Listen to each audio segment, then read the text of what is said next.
Muy buenas noches, compatriotas de todo el Perú. Soy Ricardo Vázquez Kunze y este es su programa El Pueblo Quiere Saber. El programa donde usted, el pueblo, sabrá todo aquello que otros le niegan el derecho a saber. Este programa llega a todo el Perú a través de Panamericana Televisión, al mundo entero por Mundovisión y al ciberespacio por www.24horaslibre.com. Este programa será esta noche un programa muy interesante. Tendremos a un connotado abogado que ya es un amigo de esta casa, el doctor Mario Castillo, que nos tratará de informar y comentar por qué el presidente de la República, teniendo tanto poder, tantas atribuciones, tantas herramientas con las cuales gobernar, simplemente no gobierna. Pero antes que nada, las noticias, para lo cual me acompaña en la mesa de conducción en este bloque, como siempre, Marco Herrera. ¿Qué tal, Marco? ¿Cómo estás? Ricardo, buenas noches. La primera noticia que hay que comentar, la noticia del día, es el caso de los Toledo. Para variar, otra vez los Toledo están en el ojo de la tormenta. Esta vez se trata de Saraí Toledo, la hija recientemente reconocida del presidente de la República, que ha pedido a través de su madre y de sus abogados, una pensión alimenticia con la cual ella pretende destinarla a sus estudios. La noticia ha sido, digamos, una noticia muy difundida en la prensa de hoy. El diario Correo dice lo siguiente: lo enjuician por alimentos. El diario Perú 21 dice: Saraí demanda a Toledo. Y varios otros diarios han, digamos, repetido la misma noticia, y la noticia ha dado vuelta el día de hoy. Lo primero que habría que decirles, amigos de todo el Perú, es que en lo personal, a mí por lo menos, francamente, no me parece que el tema personal de los Toledo, es decir, esta demanda por un juicio de alimentos, merezca, en la vorágine política que vive el país, en el desgobierno que vive el país, habiendo cosas 1000 veces más importantes que tratar, como es el caso de la desactivación del Consejo Nacional de Inteligencia y otros temas más, una portada como esta o como esta. Eso es francamente una absoluta falta de respeto al público que consume noticias. Esto es una cuestión que no tiene ningún peso político para hacer una portada. Ese es el primer comentario que yo quisiera hacer. El segundo comentario es referente a la noticia en sí, porque ya que ha salido en primera plana, vamos a comentarla. La hija del presidente de la República, la señorita Saraí Toledo, como les había dicho, pide el 60% del sueldo del padre.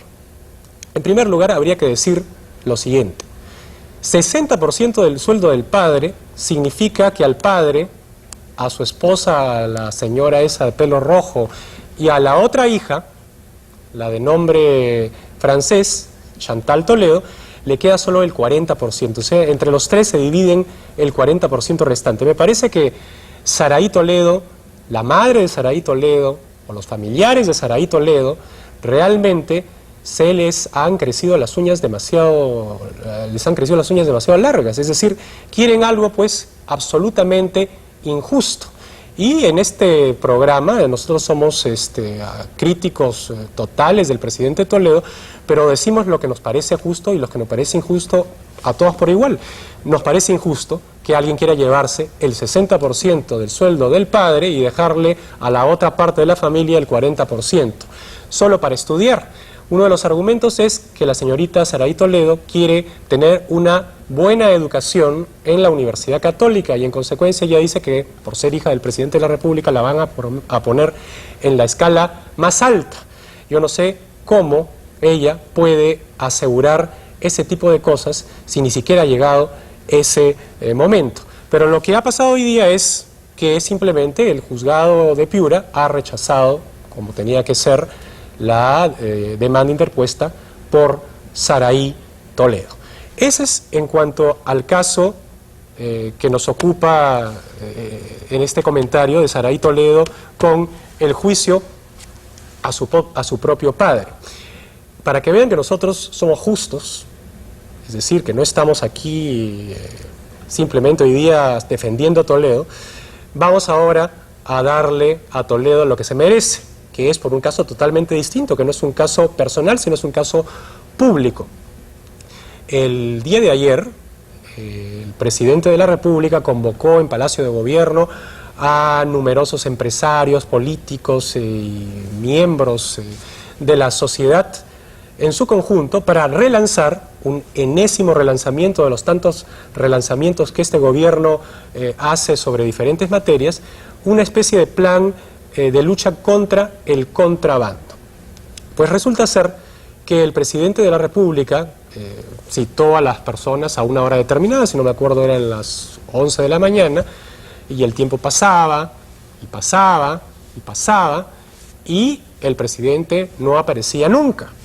Tan es así que después de que pasó casi una hora, poco más de una hora, el ministro que iba a dar un discurso después de que el presidente hiciera el anuncio del relanzamiento de este plan contra el contrabando, tuvo que dar su discurso para hacer tiempo. Pero ni aún así el tiempo pasó, digamos, favorablemente, porque siguió pasando y pasando y pasando hasta que finalmente pasaron como 2 horas y el presidente de la República apareció. El presidente de la República dio la siguiente explicación. Dijo que había estado monitoreando telefónicamente desde un teléfono de Palacio de Gobierno con el embajador del Perú en Washington y con el embajador de Estados Unidos en el Perú, el señor Strabo, para hacer todos los esfuerzos necesarios para que se logre finalmente llegar a las negociaciones del Tratado de Libre Comercio con los Estados Unidos, y que gracias a su, digamos, diligencia y pericia telefónica se había llegado finalmente a un buen término. Y esa era la causa por la cual pues había dejado esperando 2 horas, ¿no?, a la gente que estaba ahí. Dicho sea de paso, un comentario aparte es el siguiente: si en este país nosotros pedimos respeto, que es una de las normas básicas para que las cosas funcionen bien en el Perú y en cualquier parte del mundo, yo no puedo imaginarme cómo cuando uno lo cita a 1 hora, ¿no es cierto?, puede quedarse 2 horas esperando sentado y plantado prácticamente. O sea, hay una tolerancia, ¿no es cierto?, de 15 minutos, máximo 20 minutos, y las personas que tienen dignidad se retiran a esa hora. Pero por lo visto, las cosas van tan mal en este país que aquí nadie tiene dignidad y esperan 2 horas, y si los tuvieran sentados esperando 3 horas o 4 horas, estarían igualitos sentados ahí con tal de que las cámaras de televisión los enfoquen. Pero en fin, el presidente dio su excusa: estaba yo monitoreando digamos, la incursión del Perú en el Tratado de Libre Comercio. Pero Dios mío, hoy día el presidente ha sido desmentido de una manera categórica en el diario Correo, al cual hemos criticado, pero nos trae en su página económica la siguiente noticia: Estados Unidos anuncia inicio de negociaciones para el Tratado de Libre Comercio con Colombia, pero no con el Perú. Es decir, o una de dos cosas: o Toledo no había estado conversando absolutamente nada por teléfono, es decir, simplemente había tenido una mala noche y se quedó dormido, no lo podían despertar, y se despertó pues 2 horas después, lo vistieron y lo pusieron ahí, después de que los otros tontos estuvieran esperándolo 2 horas, o simplemente todo lo que dijo en la ceremonia después de hacer esperar 2 horas a esta gente, era mentira. Es decir, estuvo coordinando y al final su coordinación no sirvió absolutamente para nada. Como bien se dice en criollo, le dieron una patada en el trasero y ahí terminó el asunto de Toledo. ¿Qué otras noticias nos tienes, Marco? Sí, ¿qué tal? Tenemos otra noticia importante. Fujimori ha reconocido sus juicios. El procurador Ronald Gamarra afirmó que el expresidente Alberto Fujimori reconoció legalmente tener procesos en el Perú, procesos pendientes, a través de escritos que envió desde Tokio. Por primera vez, Alberto Fujimori afrontará los procesos penales que tiene el Poder Judicial, los cuales están siendo reconocidos legalmente con esos documentos, señaló. Sin embargo, ha advertido que si Fujimori no rinde personalmente su declaración instructiva en el Perú, los procesos penales abiertos van a ser mucho más lentos de lo normal, ¿no? En todo caso. Bueno, habrá que esperar pues a que vuelva al Perú y para eso por lo visto falta mucho. Otra noticia importante del día de hoy es la que reseñan también estos diarios, es este Expreso en especial, la sacaron por primera plana, dice: hay desgobierno. Mario Vargas Llosa marca distancia de Toledo y sentencia: hay desgobierno. Resulta ser pues que Mario Vargas Llosa es realmente Cristóbal Colón, porque hace 3 años que hay desgobierno. Lo que pasa es que Mario Vargas Llosa ha estado pues en otras partes, ha estado en la Luna, ha estado en Irak, ha estado pues en París, en Londres, en Madrid, en todas partes, menos en el Perú.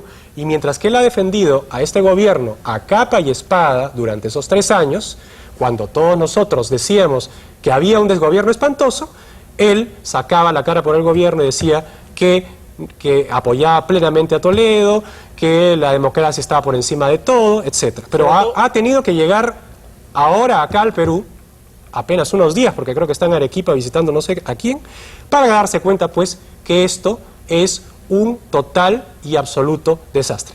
Más vale tarde que nunca, pero que no se nos venga pues a dar ahora de el gran descubridor de la pólvora. Amigos, hacemos una pausa y regresamos con el comentario de las noticias para después tener aquí a nuestro entrevistado Mario Castillo Freire.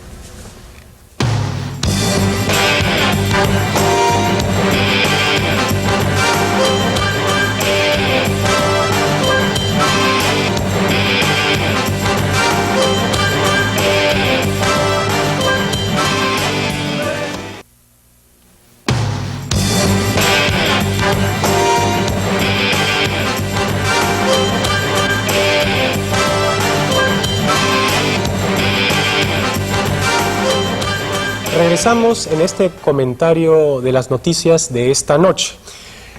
Otros de los que parece estar, digamos, un poco desubicado, es el expresidente, 2 expresidentes, el expresidente Paniagua y el expresidente Alan García. Empecemos por el expresidente Paniagua, el llamado presidente transitorio, que duró 1 año, si no me equivoco. El presidente Paniagua dice hoy en este diario, el diario Expreso, perdón, discúlpenme, pero sigo yo un poco mal de salud, como les había dicho el lunes. Es hora de exigir a Toledo que cumpla con sus promesas. ¿A ustedes les parece, bueno, a mí me parece que ya no es gracioso lo que dice el presidente Paniagua, es decir, parece que nos está tomando el pelo? O sea, hace 1 año yo hubiera podido decir, bueno, ya es hora que Toledo empiece a cumplir con sus promesas. Hace 2 años, pero ya estamos en el 3er año y el presidente Paniagua recién ahora le está pidiendo que cumpla con sus promesas, pero ya va a terminar su gobierno, en falta a capazos, además lo más probable es que termine. O sea, el presidente Paniagua realmente está bastante fuera de foco. Y otro de los que están, no está tan fuera de foco, pero en todo caso está, es el típico pues que vive de la oportunidad, es el expresidente Alan García. Dice Alan García: adelantar elecciones tendría consecuencias funestas. Para comenzar, él había propuesto adelantar las elecciones en diciembre del año pasado, pero así es el APRA, ¿no? Siempre dispara por un lado y dispara por otro, dice. Y les leo brevemente lo que dice el líder aprista. Claro, esta es una entrevista a la agencia EFE, de repente pensó que no iba a salir aquí, pero salió. El líder aprista Alan García afirmó que adelantar las elecciones debido al bajo nivel de popularidad del presidente Alejandro Toledo y a los escándalos políticos tendría consecuencias funestas. Un adelanto electoral mostraría al mundo que en el Perú somos incapaces de mantener las reglas democráticas lo mejor es que la democracia cumpla con sus periodos. Yo me pregunto, ¿no será que las consecuencias funestas de adelantar las elecciones no son para el Perú, sino son para el expresidente Alan García? Y que las consecuencias funestas son básicamente que si las elecciones fueran mañana, él perdería las elecciones. Entonces, no es amor al chancho, sino a los chicharrones. Así estamos con los dos expresidentes. Marco, ¿tienes algo más? Sí, bueno, parece que es un análisis personal, desde una óptica personal. Cuando viene la campaña, bueno, la pre-campaña, ya estamos en el 2004 hasta el 2006, todos empiezan a dar manifestaciones de descontento con el gobierno, ¿no? Como si fuera algo novedoso, así. A partir de este año todo está mal en el gobierno, para quienes hasta el año pasado todo estaba perfecto. Así es, pero no solamente eso, sino que no hay ningún tipo de solución. O sea, ellos han pedido soluciones como adelantar elecciones como García, pero después, cuando ven que en caso de postular, se adelanten las elecciones y postulen, no ganan, entonces dicen, no, mejor que se quede Toledo y que se quede la ineficiencia y que se quede el desgobierno del que habla el ilustre escritor Mario Vargas Llosa y que se quede, pues, la parentela pidiéndole las pensiones alimenticias, los escándalos, en fin, que se quede todo. Total, nosotros, no digo nosotros, los que estamos aquí, ni nosotros, ustedes que nos están viendo, sino decimos los políticos, para ser claros, bueno, tenemos pues nuestros ahorros, recibimos nuestras pensiones, sí podemos durar hasta el 2006. Mientras nosotros, o sea, mientras ellos puedan durar, que el país siga hasta el 2006 con este vía crucis. Sí, Ricardo, tenemos otra información también. Recuerdan que la semana pasada tratamos un tema sobre un pequeño debate aquí en la mesa de conversación sobre la reducción de sueldos entre los magistrados.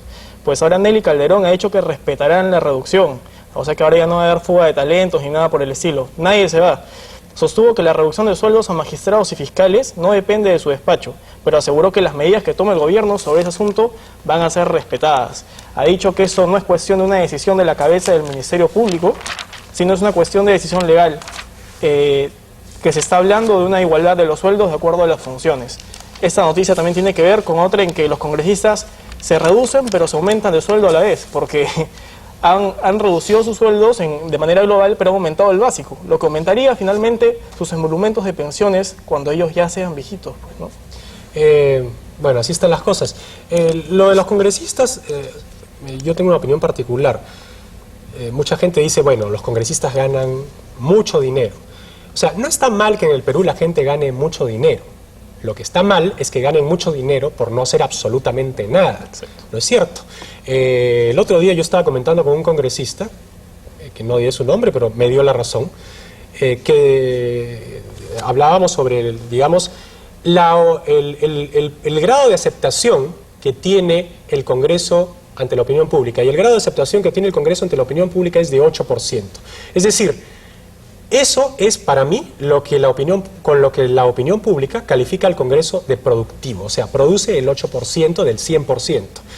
Si fueran justos, deberían cobrar el 8% de sus salarios.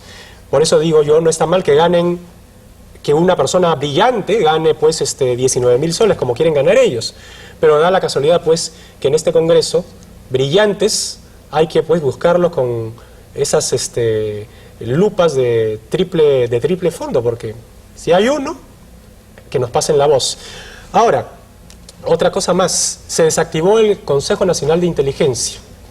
En la mañana el ministro Rospigliosi, que ha cerrado todas las calles de Lima, con en atribución a que va a venir a sus funciones y que va a venir aquí una misión de gobernadores del Banco Interamericano de Desarrollo, de aquí todavía una semana más, pero él ya está, digamos, cerrando todo por adelantado para que no lo cojan, como se dice, desprevenido. Dijo que estaba bien que se cerrara el Consejo Nacional de Inteligencia porque en buena cuenta no servía para nada. Yo la verdad comparto la opinión de Rospigliosi. Él ha sido además presidente del Consejo, o sea que debe saber de lo que está hablando. Pero lo que les quería contar es lo siguiente. Toledo desactivó el Consejo por un decreto y el Consejo fue creado por una ley. Entonces ha habido aquí una polémica entre constitucionalistas. Uno dice, bayarrista dice que el cierre fue inconstitucional, otro constitucionalista, Valega, dice que como no es un cierre, sino es una suspensión, no es ilegal. Pero lo cierto es que aquí lo que el pueblo está viendo es que ni siquiera el gobierno atina a tomar una medida legal propia, es decir, una medida legal, digamos, que siga el curso normal. O sea, no saben lo que es un decreto, ni saben lo que es una ley, ni un decreto supremo, no saben absolutamente nada. Lo han podido cerrar le han podido decir pues a Castañeda que lo cierre por ordenanza municipal. O sea, este país es el descalabro total. Y yo me pregunto lo siguiente.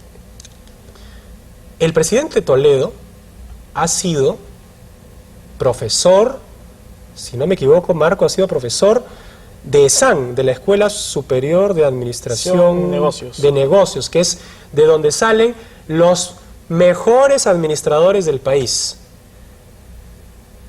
Yo, la verdad, no quisiera haber estudiado en ESAN, porque para tener un profesor de esa naturaleza, un profesor que no sabe ni siquiera administrar el más elemental, ni siquiera su tiempo, porque Laura Cabana no sabe administrar su tiempo, francamente ya vemos por qué el país está tan mal. ¿Algo más que agregar, Marco? Bueno, sí, es una pena que todos los egresados y las grandes personalidades que trabajan en el SAN tengan que cargar con el bulto de los actos de un presidente que es un irresponsable en el fondo. Bueno, hay un tema más que también es importante comentarlo, Ricardo, que es el de la desbancarización, ¿no? Todos sabíamos, ya era un hecho que se venía una desbancarización, puesto que se ha implementado el ITF. Se ha comprobado esto, puesto que los depósitos bancarios han caído 262 millones en febrero, en comparación con el resultado del mismo mes del año pasado, ¿no? Entonces la conclusión, que ya se sabía de antemano, es, ok, el gobierno va a engordar las arcas fiscales, pero eso a costa de la desbancarización, ¿no? La gente, si ve que la plata le rinde más guardada bajo la almohada o guardada en el cofrecito del cuarto, y ve que si tiene que pasar por el banco, le van a cobrar algo extra, pues no pasa por el banco. Eso es así de simple. Esa ha sido la conclusión desde antes que se aplicara el impuesto, y eso es lo que se ve ahora, ¿no? Eso está pasando. Bueno, yo hace mucho tiempo que no paso por el banco, así que en todo caso a mí no me toca por el momento la bancarización. Amigos, este ha sido todo el bloque de noticias y el comentario de noticias por el momento. En el próximo bloque tendremos a Mario Castillo Freire, un conocido amigo de esta casa, que nos explicará por qué un presidente que tiene todos los poderes para gobernar bien, gobierna tan mal. Venimos después de la pausa.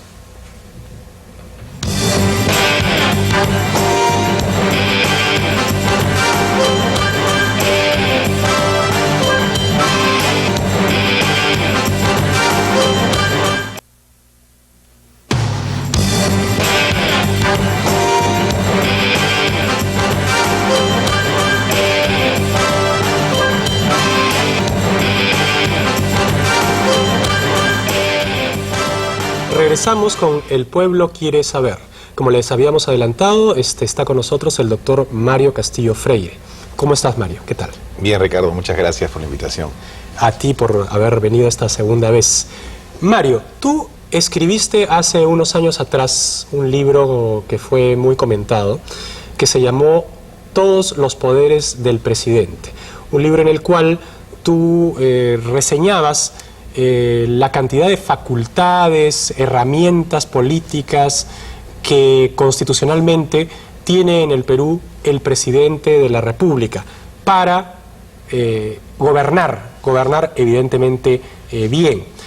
Sin embargo, lo que estamos viendo es que pese a que el presidente de la República, no hablo de un presidente en especial, sino de la figura presidencial en general, tiene esos poderes, los gobiernos del Perú nunca han terminado bien. ¿Por qué crees tú que pasa eso teniendo el presidente todos los poderes para gobernar bien?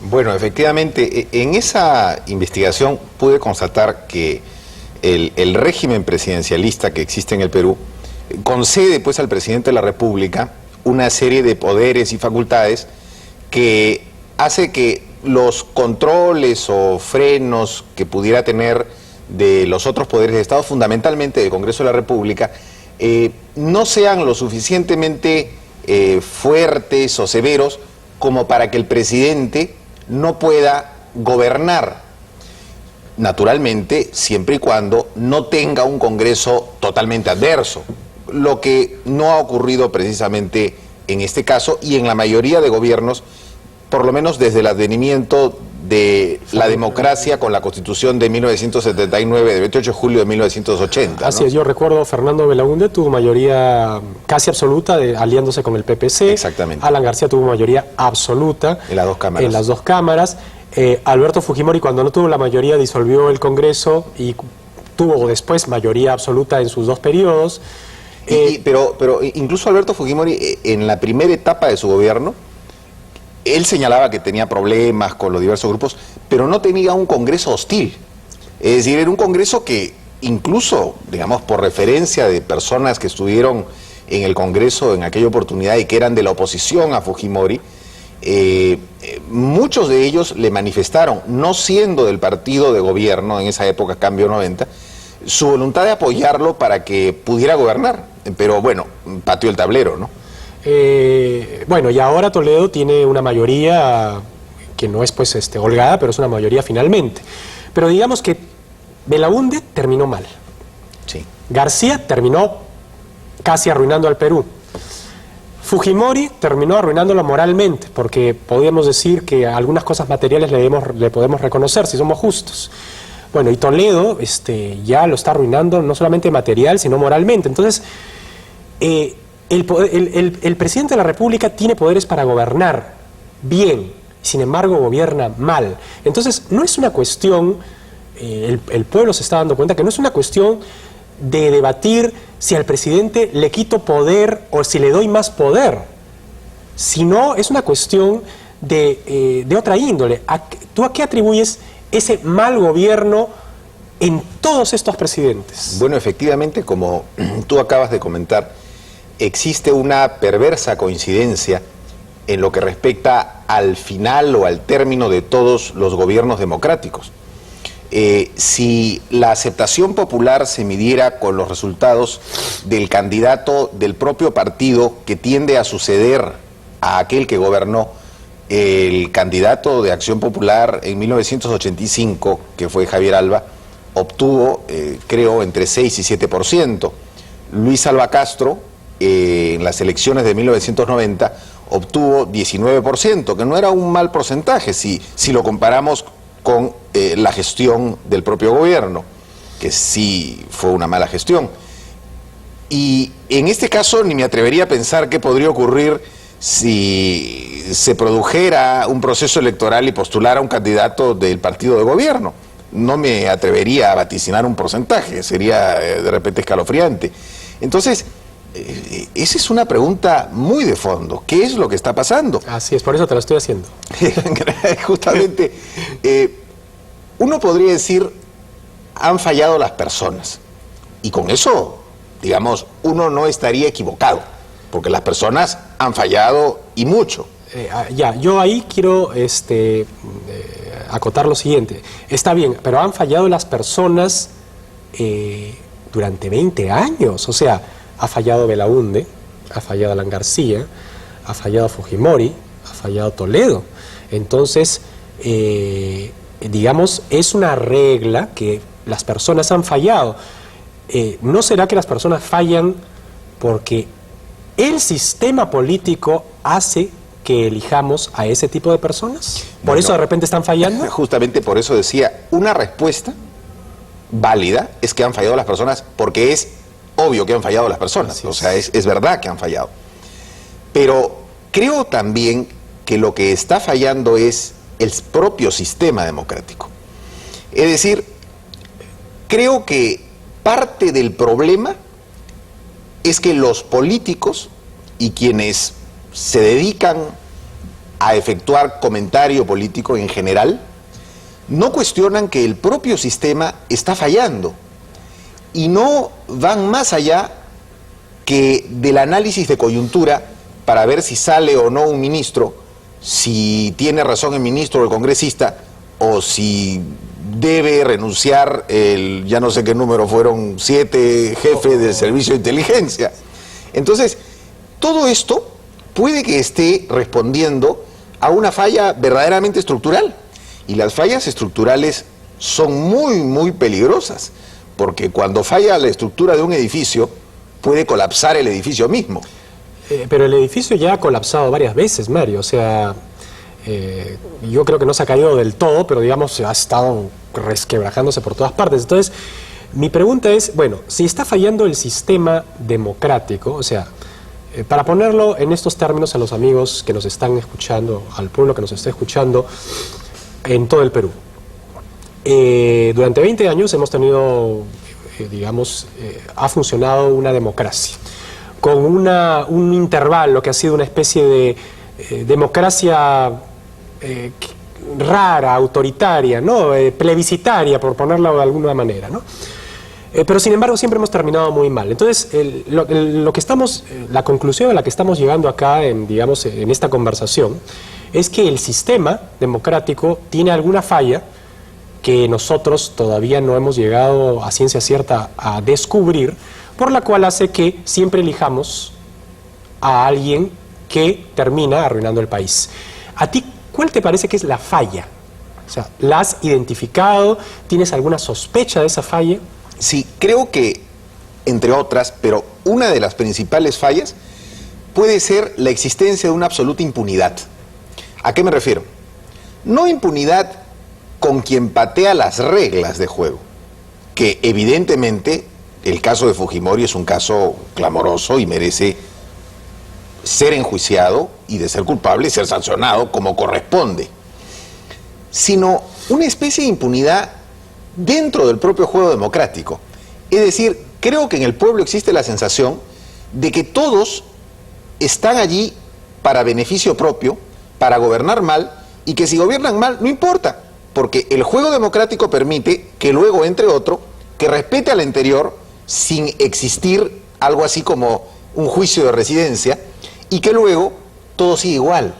Entonces, la mejor forma de destruir al sistema es si los propios políticos siguen pensando que todo puede seguir igual. Y yo creo que todo no puede seguir igual, porque el problema es que ya el propio sistema, como tú mismo lo has mencionado, en este momento, más allá de lo que ha ocurrido en ocasiones anteriores, en este momento está haciendo agua.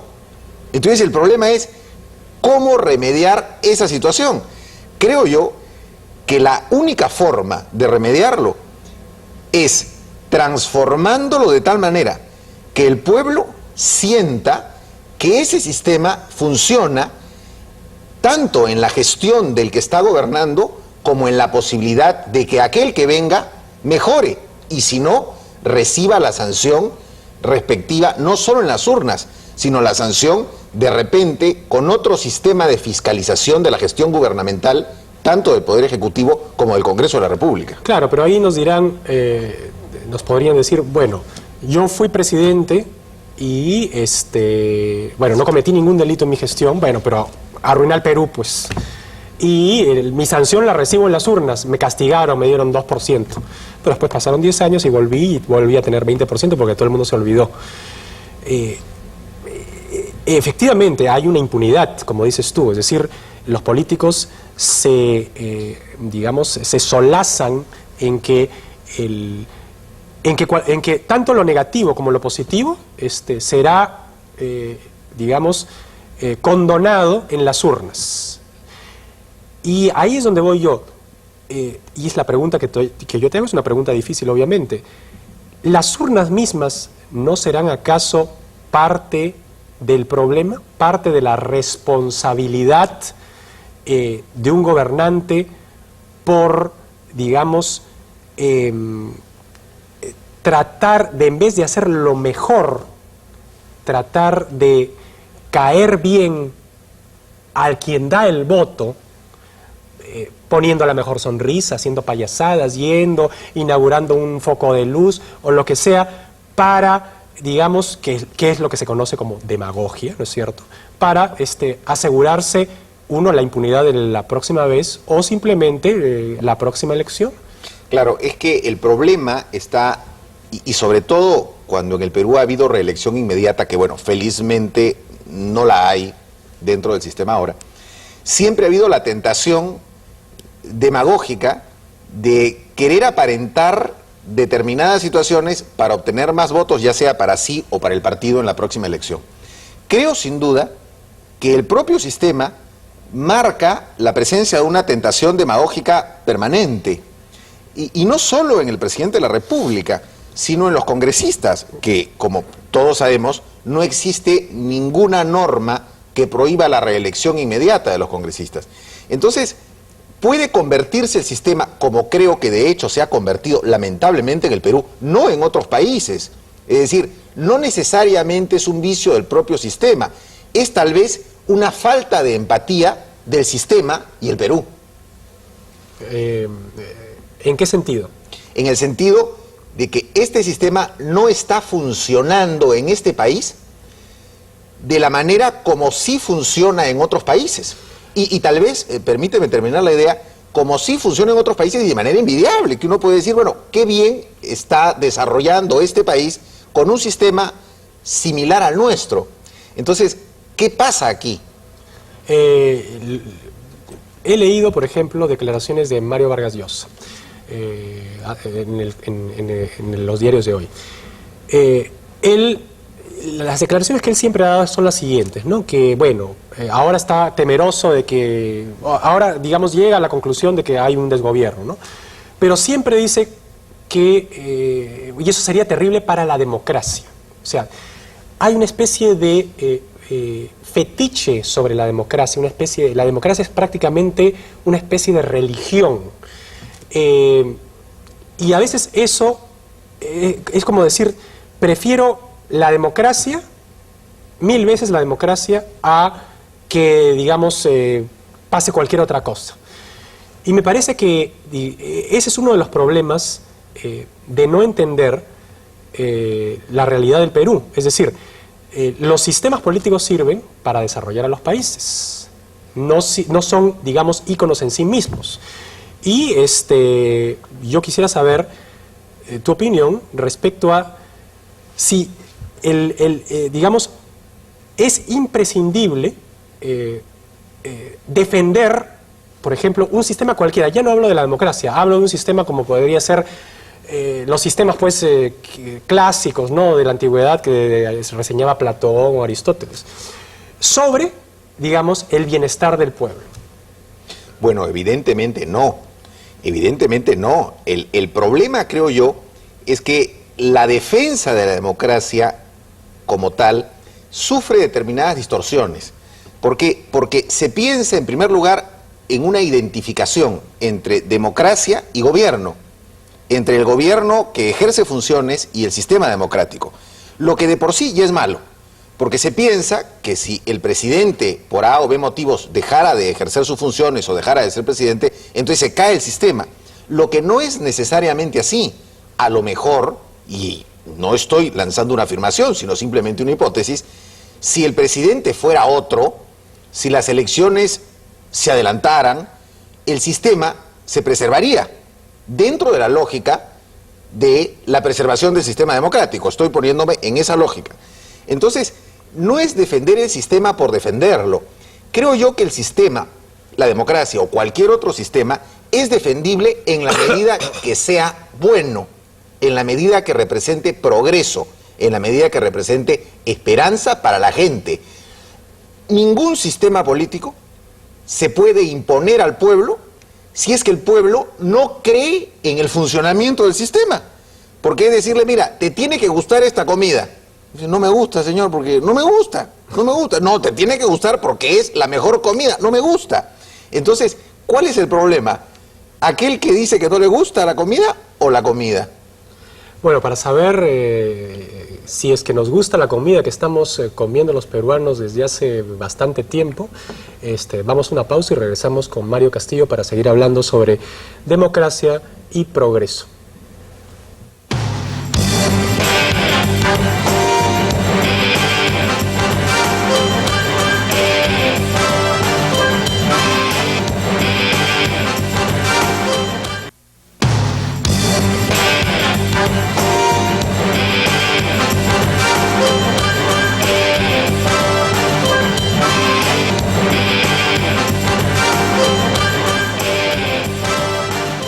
Seguimos hablando sobre democracia y progreso en nuestra sociedad con el doctor Mario Castillo Freire.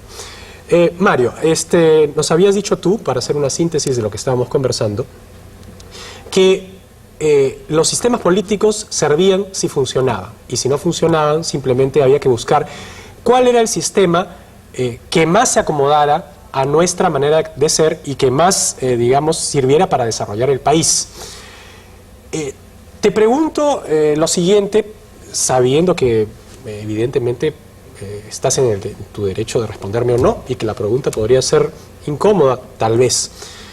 En estos 20 años de sistema democrático, ¿te parece que el sistema democrático de alguna forma ha cumplido con su función de desarrollar el país, de engrandecer el país, de darle una situación, digamos, de poder, no digo en el mundo, ¿no es cierto?, donde hay grandes países como son Francia, Gran Bretaña, Estados Unidos, Rusia, China, sino, digamos, en el franciscano contexto de América del Sur, donde alguna vez fuimos el primer país, ¿no? Junto tal vez con Brasil, ¿no? Entonces mi pregunta era esa: el sistema democrático, y para no ser injustos con el sistema democrático tal cual lo conocemos ahora, ¿no es cierto?, tal cual lo vivimos ahora, ha logrado situarnos en un nivel de expectativa hacia algo mejor, ¿o ha fracasado en esa expectativa? Bueno, resulta muy importante esa precisión que hiciste en el sentido del sistema democrático tal como lo conocemos ahora. ¿Por qué? Porque no piense el televidente que uno está promoviendo, no es mi caso, no es que uno esté promoviendo ningún gobierno dictatorial, o sea, quienes me conocen saben que yo no podría fomentar una opción así. Creyendo en la democracia, como creo, debo precisar que no necesariamente creo que esta democracia, en los términos tal como está concebida en la Constitución Política del Perú, sea una democracia que funcione. Y las pruebas son precisamente, y respondiendo a tu pregunta, que esta democracia no ha logrado solucionar los problemas estructurales del Perú, empezando por la pobreza extrema que aumenta año a año en democracia, en esta democracia.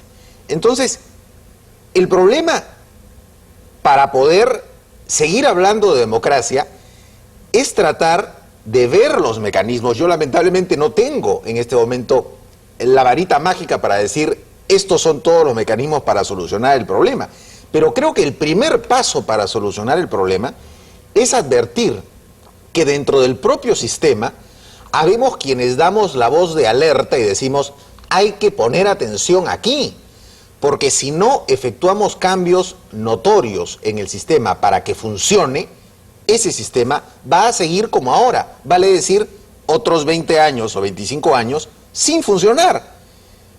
De tal manera que la discusión que ahora has planteado y que me parece muy bien poner sobre el tapete es una discusión que debe darse a partir de ahora.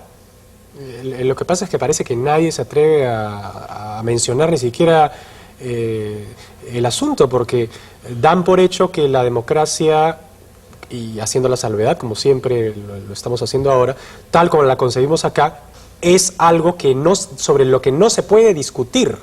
O sea, simplemente es como si fuera las Sagradas Escrituras, ¿no? Los que saben de religión saben, las Sagradas Escrituras son las Sagradas Escrituras, y sobre eso no se discute, simplemente se cree. Entonces, ¿tú crees que la democracia se ha convertido en una especie de fe, de religión, cuando no debería ser así? ¿O te parece que debería ser efectivamente una especie de fe o de religión? No podría ser una fe o una religión. ¿Por qué? Porque, digamos, si uno cree en Dios, es simplemente por fe, porque en realidad no lo hemos visto, es una cuestión de fe. Si uno cree en un sistema político, no es necesariamente una cuestión de fe, es una cuestión de experiencia vivida. Y la experiencia vivida te dice, ¿debo creer en esto? No debo creer en esto. Debo creer, para poner otro ejemplo, ¿debo creer en tal político o no debo creer en tal político? ¿Debo creer en este sistema o no debo creer en este sistema tal como está definido? ¿Cuál es el problema? A mí me causa mucha gracia que toda la discusión que hubo y que ha habido y que de seguro seguirá habiendo en torno a un eventual proceso de reforma constitucional gira en torno a cuestiones de matiz. Si seguimos con una cámara o vamos a 2 cámaras, si el número de congresistas debe ser el actual o debe ser 240 o debe ser 60 congresistas, digamos, si las facultades de los congresistas deben ser tales o cuales, es decir, seguimos exactamente en lo mismo. Entonces, si una constitución representa una especie de refundación de la República, que dicho sea de paso hemos sido refundados como 14 veces, ¿no? Y seguimos siendo lo mismo, entonces creo que habría que pensar en algo más de fondo, en una especie de refundación en serio. ¿Para qué vamos a fundar o refundar lo mismo si va a seguir siendo idéntico? Si vamos a querer cambiar las cosas como una posibilidad de discusión, este tema a nivel nacional, si vamos a querer cambiar las cosas, cambiémoslas de verdad. Y digamos, ya, el primer paso es decir, bueno, acá tenemos un problema, ¿no es cierto? Es advertirlo. Así es, ¿no es cierto? Tenemos un problema, hemos tenido 20 años con un sistema estándar de democracia, ¿no es cierto? Ha fracasado, o sea, hay que reconocerlo. Y como en política, los sistemas, como bien has dicho tú, no son como las religiones, donde se tiene fe, simplemente en política o el sistema triunfa y te trae progreso y bienestar, y en consecuencia tienes fe en ese sistema porque te ha traído progreso y bienestar, o si no te ha traído ni progreso ni bienestar y al contrario te ha traído algún tipo de desgracia, pues simplemente no creo. Entonces, el primer paso es ese, ¿no? Reconocer que hay un problema. Bueno, vamos a un paso más. Hablaste tú de una constitución. ¿Qué sería para ti, digamos, una corrección de fondo para que el sistema democrático evolucione y satisfaga, digamos, las expectativas del pueblo, que lo que quiere es que su país progrese, se engrandezca y digamos, sea poderoso? ¿Por dónde empezarías tú? Bueno, se podría empezar por muchos lados. Pero generalmente siempre se empieza por la política, que es la que lleva... Digamos, evidentemente todos consideramos que los derechos y deberes de la persona enumerados, no solo en la última Constitución, sino en la que la precedió y otras, evidentemente tienen que preservarse. Creo que el tema va fundamentalmente por una cuestión de representación o de representatividad. No sé si una, otra o las dos. Si uno saliera a la calle e hiciera una encuesta con los ciudadanos y les preguntara ¿por qué congresista o congresistas se siente usted representado? Creo que las respuestas podrían ser verdaderamente escalofriantes para el sistema. Porque estoy seguro, y estaría en la posibilidad de hacer una apuesta con quien quisiera hacerla, que la mayoría de personas contestaría a esa pregunta diciendo que no se siente representado por nadie en especial. Y si la segunda pregunta fuera, ¿usted votó por alguien para el Congreso? Tengo la seguridad que la mayoría le diría, sí, yo voté por alguien. Pero no me acuerdo. Pero no me acuerdo por quién. Entonces, el problema fundamentalmente está en un desfase entre a la persona a la cual se eligió y la representación que ejerce esa persona de los electores. Existe un divorcio absoluto entre la representación, tanto a nivel de poder ejecutivo, presidente de la República, como a nivel de poder legislativo, Congreso de la República, con la ciudadanía. La ciudadanía no se siente representada y tampoco la ciudadanía tiene la menor posibilidad de fiscalizar a las personas, o que eligió o que no eligió. Entonces creo que ese es un primer problema que tendría que abordarse concretamente. Bueno, Mario, tú sabes que en la televisión el tiempo es cruel. lo que yo quisiera decirles a todos ustedes, amigos del Pueblo Quiere Saber, es que efectivamente todos los problemas que estamos viviendo ahora son fruto de que hay algo que no funciona. Y mientras no reconozcamos que hay algo mal en nosotros, no en nosotros, sino en el sistema en el cual nosotros creemos de alguna manera, las cosas van a seguir como están. Este es un foro, digamos, abierto para que ese tipo de problemas por lo menos se discutan, como no se hace en ninguna otra parte donde se da por sentado de que hay cosas que no se deben tocar. Yo le agradezco mucho a Mario Castillo. Muchas gracias a ti, Ricardo. Te comprometo para la próxima semana para seguir hablando de estos temas porque son de lo más interesantes. Con ustedes, amigos, hasta el día viernes. Mañana estará en la conducción del programa Víctor Samuel Rivera y le damos paso a Fernando Villaña con Libertad bajo palabra. Muy buenas noches.